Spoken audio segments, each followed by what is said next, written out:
السلام علیکم. زه ډاکټر ثناء الله پانیزی د پاکستان د یونیورسټي بلوچستان پوهنتون څخه راغلی یم او دلې په ننګرهار یونیورسټي کې چې کوم انټرنیشنل کانفرنس آن کلایمټ چینج سوی و په هغه کې ما شرکت کړی و. د ننګرهار یونیورسټي د کلایمټ چینج دا کوم کانفرنس و دا ډیر ارګنایز ولی او ډیر یو منظمه کانفرنس ولی کوم چې زموږ توقعاتو یا زموږ خیالاتو چې افغانستان کې چونکې د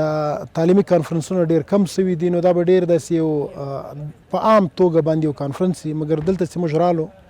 زموږ د حیرانۍ انتها وه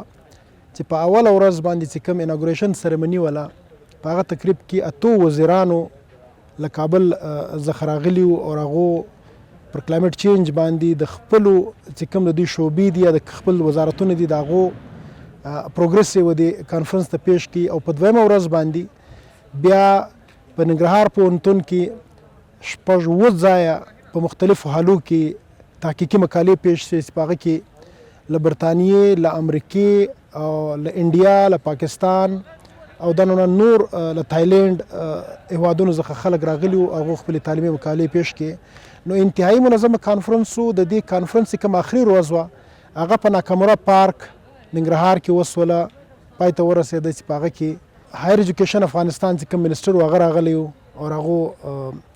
هلته خپل دا کانفرنس و پای ته ورسولی.